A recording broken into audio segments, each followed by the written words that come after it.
Hello guys, it's NautoAce.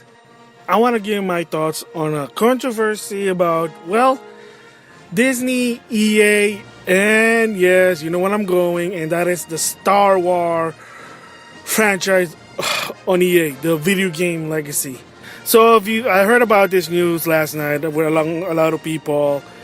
I found out from Spawnway, Dreamcast Guy, and Yongye, and other people that apparently there was an open world Star Wars game that EA Vancouver was doing, and then apparently EA said cancel the game.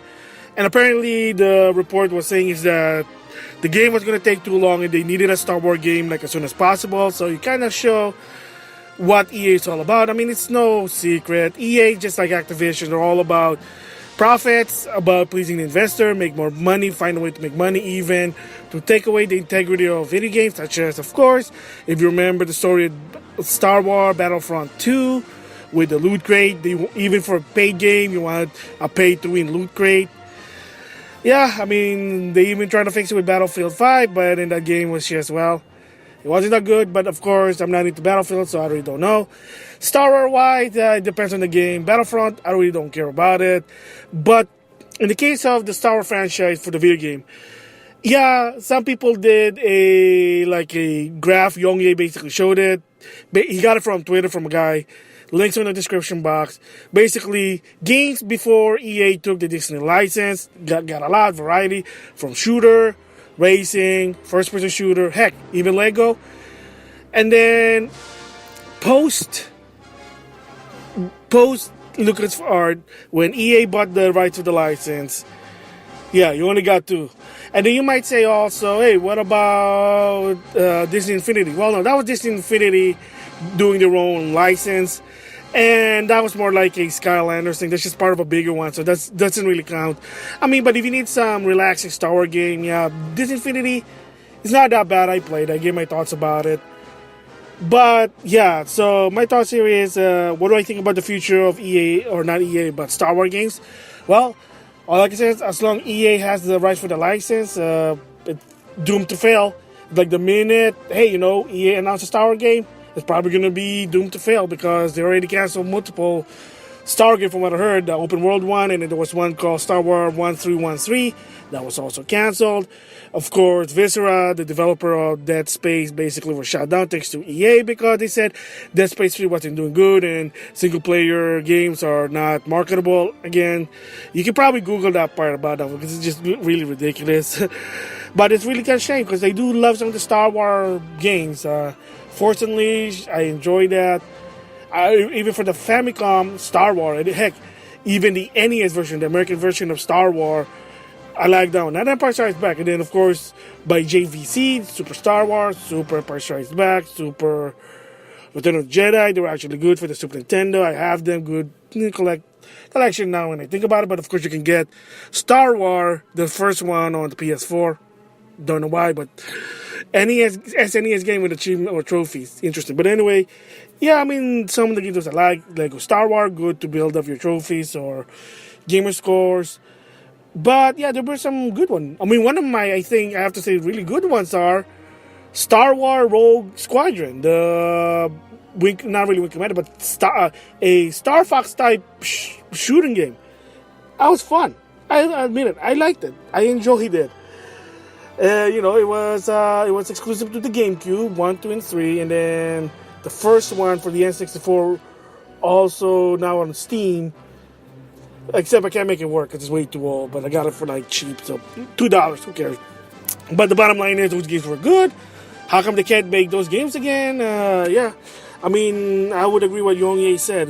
Hey, they gotta get rid. Disney has to remove the exclusive right from EA and just outsource it for anyone. Like I say, for the Rogue Squadron game, maybe let Nintendo do it since they were good on the GameCube, the N64. I mean, if you want to do a single player, maybe Sony, and then, it's kind of unfortunate, really, that right now the Star Wars games, because as long as EA has them, it's going to suck. I feel for the Star Wars fan. I do like Star Wars, but some of the games is not really just my cup of tea. I mean, remember that MMORPG Star Wars game? What is that called? Republic? something like that. I tried playing it, free to play. It wasn't fun. I tried playing it. It was boring. Sorry. Yeah, that's my thoughts about the future of Star game. As long EA has them, it's gonna suck and disappointing in my opinion. Hopefully something changes in the long run. We'll just have to wait and see. With that, I'll see you guys later. So this is gonna be an interesting follow-up on the Star Wars and EA. So the financial report came out, of course. EA's financial whatever investment wasn't really that good. Blah blah blah. They're complaining that Battlefield 5 didn't sell well. They want more, stockholders, investors. The rule there. No need to talk about that. But then on Disney's side, so people wonder, well, EA is basically tarnished the integrity of the Disney license, or heck, the Star Wars license. So Disney basically responded to this and they said, you know what? We're kind of happy right now with EA dealing with the Star Wars video game franchise. So I'm like, are you kidding me? Wow, really? You're happy? And the reason because of it, they said that, hey, we can't even make video games, we suck. And what it meant basically about Disney Interactive was, yeah, they basically, they were in charge of Disney Infinity. There were other games, but I think the biggest one there's Disney Infinity. Granted, they did outsource a lot of the developer to make the game. One of them were Ninja Theory, there was Avalanche, but to some extent, I think the whole main shebang was Disney themselves. And they said, well, that kind of sucked. Well, Disney Infinity could have been good, but there was another problem. I mean, each of the playsets were basically exclusive. You couldn't do crossover. Second is the main showcase of Disney Infinity was make your own game, make your own toy box. Maybe a kid can do it, but me as an adult, unfortunately, I tried doing it. I'm like, okay, this is not working for me. I mean, I even tried to do the mansion thing. I'm like, okay, I'm bored with this. This is not for me. I just want to do the playset and that's it. Granted, also I bought the game already on cheap, so. But the bottom line they're saying is that, hey, look, as of right now, we're happy what EA is doing with the license.